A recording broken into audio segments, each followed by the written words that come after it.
다른 게 중요한 게 아니고요. 집에 있는 돌반지, 거북이, 뭐 황금포도 이런 거 어떻게 갖다 팔아요? 좀 더 사요? 저는 조금 더 들고 가고 싶습니다. 좀 더 들고 가요. 음.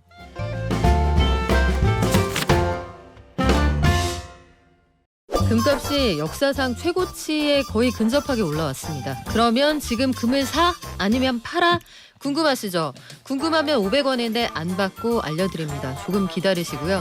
미국의 금리 인하 시점이 내년 하반기로 컨센서스가 있다가 점점 상반기로 당겨지는 것 같습니다. 언제쯤이 될지, 그리고 일본도 마이너스 금리 정책 이제 끝낼 것 같은 조짐이 실질적으로 보이거든요. 어느 정도 되면 일본이 태세를 전환하게 될지, 그렇다면 우리는 포트폴리오를 어떻게 구성하면 좋을지 프리즘 투자자문의 홍춘욱 대표에게 들어보겠습니다. 안녕하세요. 네, 안녕하세요. 자, 대표님, 지금 다른 게 중요한 게 아니고요. 집에 있는 돌반지, 거북이, 뭐 황금포도 이런 거 어떻게 갖다 팔아요? 좀 더 사요? 저는 조금 더 들고 가고 싶습니다. 좀 더 들고 가요. 이유는 두 가지인데요. 첫 번째는 우리가 다 알고 있는 이유죠. 중국 러시아가 금을 너무 좋아한다. 거기가 통계 나올 때마다 보면 계속 더 사고 있는 것 같아요. 이건 결국 자신들의 외환 보유고를 달러 위주에서 금으로 전환하려는 그런 어떤 동기가 좀 포함되어 있다라고 볼 수 있면 되겠고요. 이제 두 번째는 방금 이야기하신 것처럼 미국의 금리가 오르기보다는 동결되거나 내리는 방향으로 가게 된다면 금의 상대적 매력이 올라가거든요. 왜 그러냐 하면 금은 이 용도가 하나밖에 없어요. 사실 뭐냐면 이 종이 지폐가 문제가 생길 때를 대비한 좀 보관 용도, 이게 우리가 금을 좋아하고 또 금의 매력이거든요. 그렇죠. 그냥 금은 보면 뿌듯하기는 한데 네. 이자도 안 주고 배당도 안 해주고. 또 보관비도 들죠. 그렇죠. 어디에 잘 잃어버릴까봐. 둬야 되고. 예, 잃어버릴 것 같고. 이런 문제들을 가지고 있기 때문에 금리가 상승할 때 금값은 되게 빠져요. 그런데 반대로 이제 금리가 내려간다라고 생각될 때는 금에 대한 관심이, 특히 이게 금이 또 좋은 점이, 지금 방금 제가 나쁜 점만 이야기를 했었는데 좋은 점이 뭐냐면 그 현금 이전의 가능성이 굉장히 높은 자산이죠. 그래서 우리 정부가 부가세라든가 이런 걸 붙이는 이유가 금이 가지고 있는 아주 작은 부피의 그런 것을 1kg 정도만 있어도 몇 천만 원 이상 되니까. 그리고 아무데나 가져가도 바로 현금으로 바꿔주니까. 그렇죠. 최근에 중국에서 나오는 그런 뉴스들 있지 않습니까? 막 수백억 불의 중국 자금들이 해외로 도피하고 있다. 그런 뉴스들을 아마 보셨을 거예요. 그런 뉴스들이 나올 때 가장 주된 통로들이 결국은 금이라든가 고급 시계, 귀금속류가 되는 게 또 이런 요인들도 작용을 하는 것 같습니다. 그래요. 저는 있는 거 다 갖다 팔아야 되겠다 이렇게 생각하고 있었는데 알겠습니다. 보니까 골드만삭스, 마침 이름이 골드만삭스. 중국과 인도에서 수요가 늘어서 금의 광채가 돌아오고 있다. 그 보고서 제목을 그렇게 형용사가 반짝반짝하게 쓴 거 되게 오랜만인 것 같은데 이쪽도 그래서 박사님하고 같은 뷰를 보여주는 거죠? 그렇죠. 이제 달러가 초강세에 가다가 이제 미국도 목표를 많이 달성했으니까 금리 안 올리고 하면 달러에 대한 투자자들의 어떤 선호가 좀 약화되면서 금으로 가지 않겠냐? 좀 분산하지 않겠냐? 네. 이런 기대 섞인 전망 같습니다. 근데 최근에 금값이요. 작년 10월 말쯤에는 한 온스당 1,600불까지 갔다가 올해는 상반기에 올해 상반기에 그 은행들 막 파산하고 이런다고 할 때는 좀 올라갔다가 다시 여름에는 한 1,800불 갔다가 다시 올라간 거잖아요. 네, 지금 2,000불 넘었습니다. 그러니까 이게 상대적으로 금값의 등락폭이 되게 커서 요것도 되게 잘 치고 빠져야 되는 거 아니야 싶은데 뭐 언제쯤 팔면 될 것 같아요? 네, 이 자산의 금이라는 자산의 가장 큰 특징이 뭐냐 하면 대체라는 뜻입니다. 그러니까 얘 혼자 가격이 움직이기는 어려워요. 왜? 보조적인 자산이죠. 그렇죠. 왜냐하면 아까 이야기한 것처럼 이자나 배당을 주지 않아요. 반대편에 문제가 생겼을 때 금값이 오르거나 빠집니다. 그러면 다시 연준이 야 이거 나 마음에 안 들어. 주식시장 뭐 지금 경기도 별로 안 좋은데 사상 최고치라고? 이러면서 금리 인상하겠어라고 갑자기 태도가 돌변하는 경우에 금값은 부러지죠. 왜? 이자를 더 많이 주는 달러가 있으니까. 그렇죠. 네, 그래서 지금의 분위기는 너무 좋은데 미 연준이 나 금리 인하한다 이야기 안 했는데 너희들 너무 빨리 뛰어가는 거 아니야? 너무 앞서는 거 아니야? 나 이러면 화낸다. 이런 이야기가 나올 때는 금이 한번 조정을 받을 수도 있다. 그런데 그 가능성은 아직은 좀 낮으니까 저희들이 그래서 금을 좋아하는 것 같습니다. 자, 금은 그래요. 지금 여기까지 한번 알아보고 사실 일본 엔화 가치가 상상 이상으로 빠른 속도로 그리고 굉장히 낮은 레벨까지 떨어졌는데 엔화가 최근에 다시 약세 이제 끝나는 거 아니야 싶다가 또 다시 약세로 전환을 하고 일본은행이 이제는 정말 발등에 불이 떨어진 것도 같아요. 그 외주를 줘서 연구 용역을 하고 있다고 들었습니다. 이게 12월 안에 결과가 나온다고도 하는데 일단 박사님, 일본은행이 내년도 상반기에 진짜 마이너스 금리 정책을 끝낼까요? 저는 가능성이 되게 높다. 언제쯤? 예, 저도 4월 전후 보고 4월 전후. 예, 거기가 이제 일본은 결산 회계기들 그런 것들이 3월에 끝나고 4월부터 시작하는 나라니까요. 이제 그래서 거기는 계약도 4월에 합니다. 아, 예, 그래서 일본의 어떤 변화 이런 것들이 나온다면 타이밍은 내년 1분기 말, 그러니까 3월 말 전후해서 분위기 주고 4월에 시행 가능성은 대단히 높다고 보는데 그 이유는 두 가지인데요. 첫 번째는 뭐 우리 다 아는 것처럼 일본 물가가 정말 안 오르다가 요새 그래도 한 3%를 꾸준히 1년 내내 3% 이상의 물가를 찍고 있으니까 거기 목표가 2%니까 네. 역시 3%까지 올라오면 이게 한 1년 정도 지속되니까 조금 기분들이 좋아진 면이 있는 게 첫 번째인 거고요. 사실 그보다 더 중요한 이유는 환율 방어하다가 지쳤죠. 아, 안 되거든요. 예, 네. 150엔을 잠깐 돌파할 때마다 일본 국가 그 분위기가 움찔움찔하는 게 느껴져요. 그쪽 나오는 뉴스들이 비명이 좀 느껴지거든요. 환율을 올리려고 참 그렇게 애썼는데 올라가도 뭐 120엔, 130엔 정도일 줄 알았지 150엔 넘어가서 뭐 일각에서는 180엔 그러니까 그러니까요. 야 이거 이러면 우리가 예상 못했던 문제가 생기는 거 아니야? 이제 좀 약간 이런 공포감까지 느끼는 분위기고요. 더 나가서 내년 트럼프가 만에 하나 된다면 이 통상압력 문제들도 그때 또 터질 가능성이 있으니 여기서는 좀 일본이 환율이 더 상승하는 걸 막기 위한 노력하는 척이라도 지금 해야 한다는 압박을 느끼는 것 같습니다. 아, 그래요. 바닷물이 되게 짜져서 지금 민물을 갖다가 몇 바가지 갖다 붓는다고 그 짠물이 민물같이 되겠습니까? 그래서 지금 백약이 무효인 상황에서 이런 얘기가 나오는데 저는 사실은 아주 이례적으로 본 게 일본의 전경련에 해당하는 게이단렌이 네. 12월 4일에 회의를 한다는 거예요. 네, 맞습니다. 우리가 수출하는 데 도움이 돼서 고맙긴 한데 요거 엔화가 가치가 너무 떨어져 버리면 나라 경제가 어렵다. 여기에 대한 인식이 있다고 하는데 진짜 그렇습니까? 아 이건 좀 이상하고요. 이건 좀 인테리어가 많이 된 건가요? 그렇죠. 네. 그러니까 이제 이 환율 만족해요라는 표현인 거지. 네. 뭐 더 올라가는 거 싫어요까지는 아니겠죠. 이 뭐 사람들은. 땡큐. 그렇죠. 지금 최근에 일본 도요타 자동차를 비롯해서 그렇죠. 일본의 상장 기업들은 물론이고 전체 법인 기업 실적이 엄청 역사상 좋아요. 최대 네. 실적입니다. 그러니까 90년대의 그 전성기보다 이익 규모가 거의 2배 이상 더 나는 어마어마한 이익이 나는 이유는 결국 엔화 약세. 그리고 원가는 안 오르잖아요. 그렇죠. 임금이 안 오르니까. 그런데 이제 임금도 이제 조금 오를 것 같으니까 야 여기 환율 더 올리면 연쇄적으로 가격 인상 압박 받고 야 우리가 조금 난처해질 수 있어. 그러니 이 정도가 지금은 저는 너무 좋아요. 이런 표현으로 보이는 게 맞는 것 같아요. 아, 살살 합시다. 이런 그렇죠. 느낌으로. 아니, 지금 이대로 영원히. 그러니까 더 안 올라가도 저는 행복해요. 그래요. 그리고 사회적인 분위기 눈치도 좀 보겠죠. 일본 국민들은 물가가 많이 올라서 힘들지 않겠습니까? 사실 좀 많이 올랐다 그렇죠. 그러더라고요. 일단 뭐 에너지 가격들이 아무래도 다 수입해서 쓰는 그렇죠. 건데. 엔의 약세 속에서 전 세계 유가가 최근에 좀 빠졌으니까 망정이지 상당한 그런 부담들을 많이 느끼는 모양입니다. 그래서 이제 내년에 봄에 춘투라고 하는데요. 네. 우리도 있죠. 봄에 단체 협상할 때 그때 임금이 좀 많이 오르지 않겠냐. 이대로 가면 많이 오르지 않겠냐.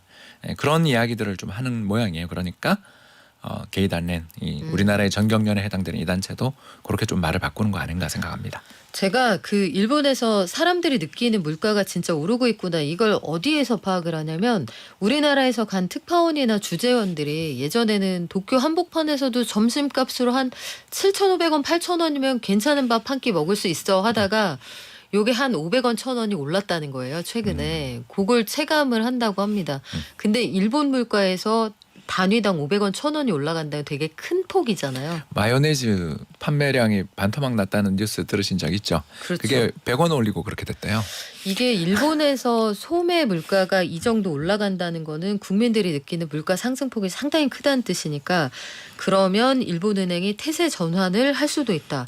자, 그러면 이쯤에서 일본은행이 어떻게 하든 말든 우리가 궁금한 건 사실 우리한테 미칠 영향이랑 요 기회를 좀 잡아서 투자를 할 수 있는 방법이 뭘까 이거거든요. 그 우리는 어떻게 해야 돼요, 박사님? 예, 엔화 투자하셔야죠. 엔화 투자. 예, 저는 사실 너무 일찍 해서 좀 손실을 봤는데요. 근데 어떤 방식으로요? 엔화 예금을 한다면 사실 이자는 없는 거고. 예, 저는 그건 좀 찬성하기 어려운데 네. 아까 제가 게이단렌 이야기했잖아요. 일본 기업들 입장에서 더 이상 환율 안 올라도 좋아요 할 정도로 좋다라는 건 일본 기업 이익이 잘 난다는 뜻이니까 그렇죠. 일단 한국에 상장돼 있는 일본 주식 ETF가 있거든요. 그래서 H 붙은 거 말고 환해지 안 된 그냥 엔화를 그냥 사는 그런 ETF들이 있어요. 네. 일단 그게 제일 우선순위고요. 두 번째는 최근에 일본 부동산 가격이 급등 중이에요. 이게 인플레를 일으키는 요인인데 특히 어디가 많이 오르냐고 봤더니 우리나라로 이야기하면 강남 3구에 해당되는 도쿄 4구가 있는데요.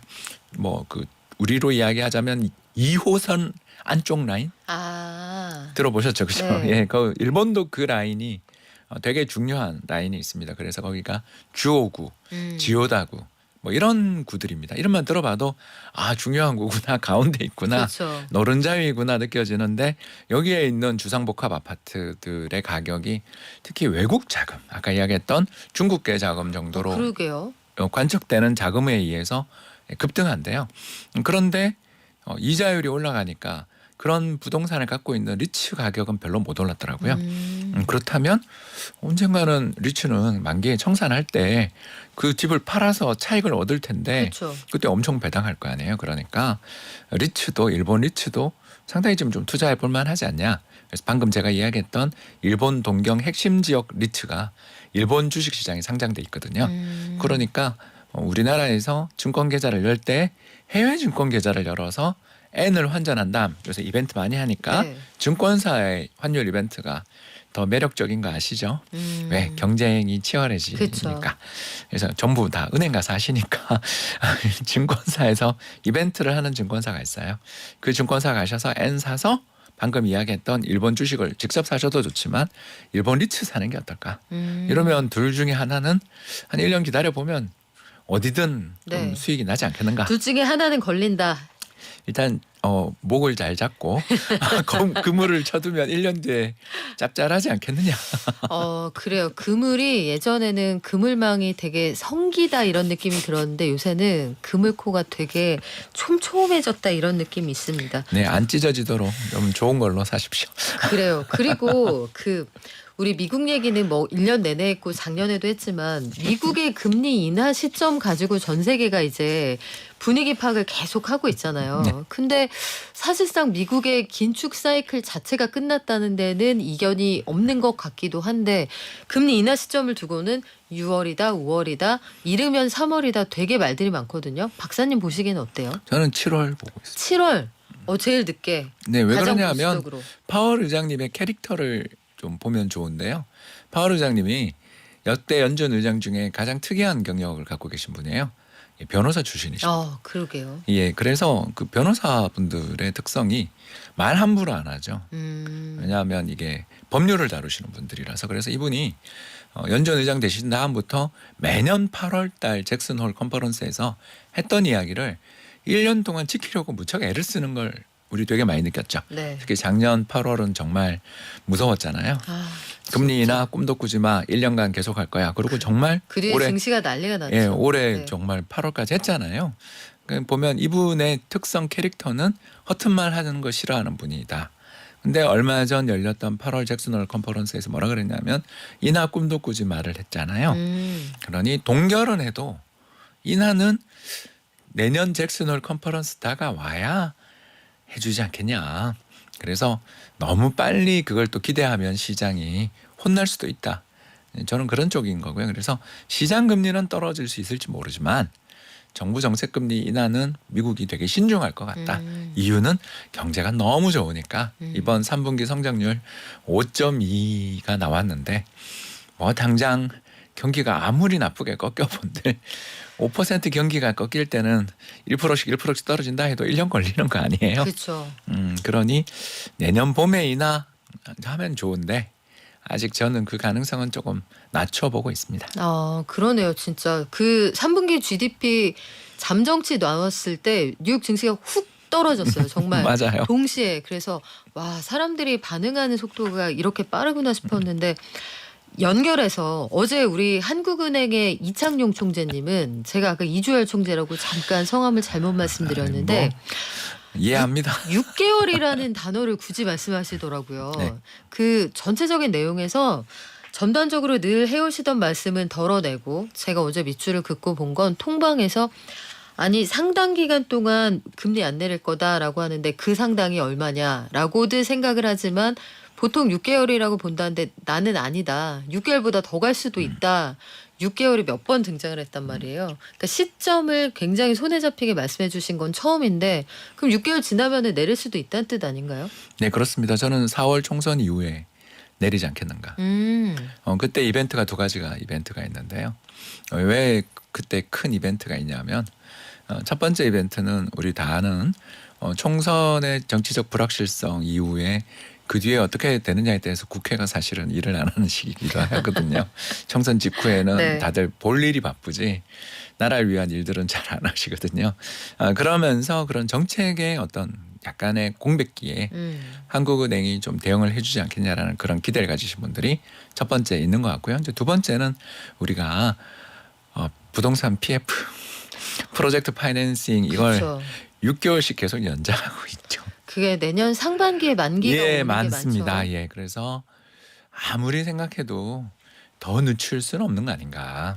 물론 어제 나온 그 국토교통부의 미분양 통계는 아직 떨어지는 추세였습니다만 문제는 지금 11월 달 통계가 발표될 때는 이게 좀 미분양이 저는 는다고 보거든요. 왜냐하면 당장 광명이랑 부산 대규모 미분양 소식 들으셨잖아요.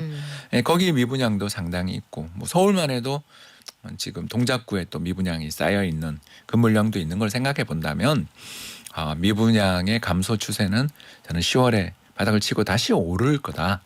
그럼 미분양이 늘기 시작하면 브릿지로는 이제 지나간 문제고 이 바로 부동산 PF 문제는 미분양과 직결돼 있습니다. 그렇죠. 수금을 해야 PF로 담긴 돈의 원리금을 갚을 테니. 근데 그게 징후가 지금 좀 11월 달에 안 좋아요. 그러면 아무리 정부가 연장 해준다 해도 그게 6개월 또 뒤에는 지금이야 그래도 지표도 좋으니까 연장이 될 수도 있다라는 생각해 볼 수 있습니다만 과연 내년 4월, 5월에도 연장될 거냐에 대한 자신이 없는 분들이 좀 있거든요. 그렇게 두 가지를 놓고 보면 저는 5월에나 6월에 한국은행이 미국보다 먼저 인하한다 이쪽인 거죠. 그렇군요. 그러면 전체적으로 볼 때 내년도 상반기 안에는 금융시장의 분위기가 확 달라질 수 있다. 금융 장세를 그렇죠. 기대하는 목소리들이 있는 거죠. 그래서 금융 장세라는 게 그런 거 맞나요, 박사님? 그 안전한 자산에 그냥 돈을 맡겨만 놔도 5, 6%씩 금리 주면 굳이 내가 증시로 왜 가? 이랬던 사람들이 예적금 만기가 되니까 3%밖에 안 줘. 이거 깨서 증시로 가야지. 이 얘기 맞아요? 그렇습니다. 또 다르게 이야기하면 실적은 엉망인데 돈 풀어줄 거라는 기대감으로 오르는 장세라는 뜻도 되는 거죠. 실적 엉망이에요? 정말 엉망이죠. 지금 우리나라 기업 실적 전망이 제가 봤을 때는 굉장히 낙관적이고요. 실적 발표되는 시기마다 비명이 날 것 같습니다. 특히 내년 1, 2월이 비명 날 가능성이 높은 실적 악화를 예상합니다. 왜 그러냐면요. 네. 뭐 별거 아니에요. 우리나라 기업들 중에서 실적에 어떤 안정성이 있는 기업들은 거의 존재하지 않는데 지금 은행 정도 말고는 사실 뭐 4분기 실적이 예상대로 나올 거다라고 생각되는 데는 한전은행 정도 말고 없어요. 내수 기업들 말고 없는데 이제 대부분 수출 기업인데 잘 아시는 것처럼 달러에 대한 원화 환율이 얼마 전에 1,360원이었는데 지금 1,200원대로 이렇게 급하게 환율도 올랐다 떨어지고 이런 변동성이 커질 때 기업들 적극적으로 사실 영업 못 하고요. 왜냐하면 환율이 안정돼 있지 않는데 적극적인 영업이 가능하겠습니다. 사업 계획을 수립하는데 좀 어려움이 있겠죠. 두 번째는 올해 시장 금리가 계속 오르고 있죠. 특히 회사채 금리나 이런 것들이 기업들의 자금 조달해서 엄청나게 조달을 해야 되는데 거기 되는가. 세 번째, 우리나라 수출 제품 가격들 오르는 건 신조선가 정도인데 조선이 아시는 것처럼 이거 지금 수주해도 3년 4년에 걸쳐서 돈 들어오니까 지금 당장의 실적하고는 약간 관계가 있고 그걸 제외하고 보면 뭐 석유화학 산업들에 대해서 비관적 전망 나오는 것부터 우리나라 반도체 가격 회복은 된다 그러지만 사실 안 빠지는 거지 오른다고 말은 못하는. 그 반도체 그 마지막으로 그 좀 질문을 드릴게요. 수출 통계를 보니까 11월에 나온 통계에서 반도체 가격, 특히 디램 가격은 하반기 들어서 10월부터 한 30% 단가가 올랐거든요. 물론 기준점이 워낙 낮았기 때문에 올라가는 거기는 한데 그럼에도 불구하고 내년에 이제 사이클 돌아온다. 삼성 하이닉스가 한 20조 벌어올 거다 이런 전망도 있기는 해요. 네, 그 뭐 되면 좋은데 지금 되게 경쟁이 치열하고 특히 엔비디아라는 가물치 때문에 그러니까 우리가 컴퓨터를 하나 맞출 때 늘 고급 사양의 컴퓨터는 150만 원인데 네. 거기 지금 GPU가 혼자서 30만 원, 50만 원을 하면 나머지 제품을 좋은 걸 쓸 수 있을까요? 단가 맞추기가 어렵겠네요. 엔비디아가 그렇게 돈을 번다는 이야기는 누군가는 피를 흘린다는 이야기입니다. 그 회사에 투자한 주주는 참 좋으시겠지만 다른 쪽에 있는 업체들은 그만큼 마진을 쥐어짜야 되는 상황인 거죠. 물론 그걸 우리가 삼성 파운드리가 엔비디아를 수주하면 너무나 좋습니다만 아직 안 되잖아요.